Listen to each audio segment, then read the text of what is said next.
Christopher Columbus again. So he deliberately is doing things to black people that isn't just political.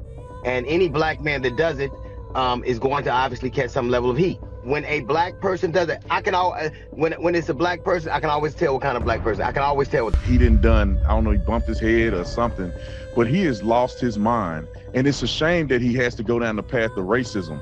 You know, I've met Donald Trump several times. I've been to the White House several times. Actually, Donald Trump met my dad at a UFC fight not too long ago, and my dad didn't even vote for Trump. So Donald Trump isn't what they're projecting him to be, but also the racism that exists amongst black. At this point, we would have been growing faster than white people. But at some point, we bought into the propaganda of not pulling ourselves up by our bootstraps, not marrying the women that we have children with, not exploring economic success and having a community of growth and money circulation, and we divvy all that away. And I believe the civil rights, but the bottom line is that if you study, you work hard, you play the cards that you're dealt properly, you will be successful.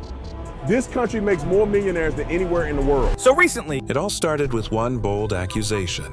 DL Hughley, never one to hold his tongue, decided he'd had enough of Officer Brandon Tatum's so-called truth-telling. During a recent segment, DL dropped a statement that shook social media to its core, suggesting that Tatum wasn't just spouting controversial opinions for fun, but allegedly doing it for a paycheck. According to Hughley, it wasn't authenticity, it was business. A business built on tearing down his own community.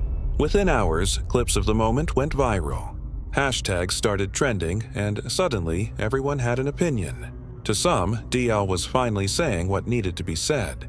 To others, he was just attacking another black man for speaking his truth. But under all the noise, one question kept echoing. Was this really about ideology, or was it about income? Before diving into the chaos, you have to understand who Tatum really is. Once a police officer in Arizona, Tatum built his online persona on being a straight-talking black conservative, a man who says what others won't. His viral rants about crime, culture, and personal responsibility made him a household name in conservative circles. He defends police even in the most controversial cases, brushes off racism as exaggerated, and blames black communities for their own struggles. To his fans, that's courage. To his critics, it's betrayal. But one thing's undeniable. Tatum turned controversy into an empire. Millions of YouTube views, a thriving podcast, paid speeches at conservative events, best-selling books. The man figured out that outrage sells, and he's cashing in every step of the way. When DL Hughley stepped into the ring, it wasn't subtle. He didn't call Tatum out by name at first, but everyone knew who he meant. His words cut sharp, accusing certain influencers of being paid mouthpieces for the same system they claim to critique. He said too many are selling pain for profit, spinning anti-black narratives for likes, money, and validation. Fans instantly connected the dots. Within minutes, Tatum started trending alongside DL Hughley and Sellout. What followed was a digital storm. Podcasts, reaction videos, think pieces. Everyone wanted a piece of the debate. But this wasn't just about two men trading insults. It was about the growing suspicion that some black voices in media weren't being brave. They were being bought. To understand why this hit so hard, you have to look at the power of platforms. Officer Tatum doesn't just speak into a camera. He speaks into a system that rewards outrage. The more shocking the take, the more it spreads. YouTube algorithms boost it, conservative networks amplify it, and sponsors see dollar signs. Tatum's clips defending police after high-profile shootings or dismissing systemic racism often go viral within hours. And with virality comes visibility. And with visibility comes cash. His fan base calls it hard work. His critics call it manipulation. Either way, the results speak for themselves. Tatum's message reaches millions. The louder the backlash, the more views he gets. In today's economy, conflict isn't a byproduct, it's the product.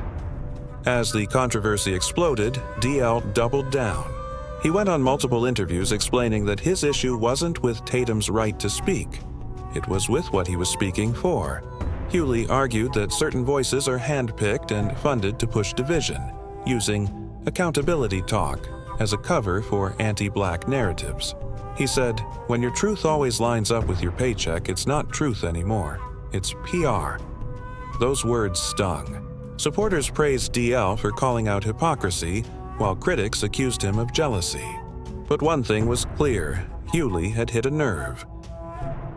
He'd turned what was once a quiet suspicion into a public debate about the price of influence. As the controversy exploded, DL doubled down. He went on multiple interviews explaining that his issue wasn't with Tatum's right to speak. It was with what he was speaking for.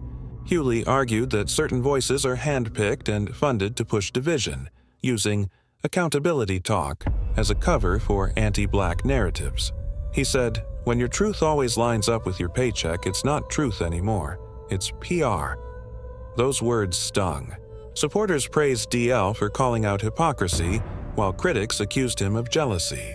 But one thing was clear: Hughley had hit a nerve.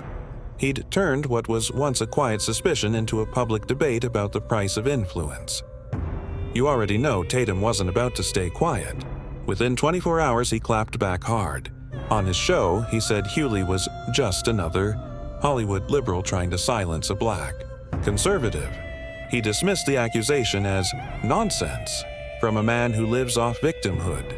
Tatum claimed everything he earns comes from his grind, not from secret donors or hidden agendas. "I built this from scratch," he said.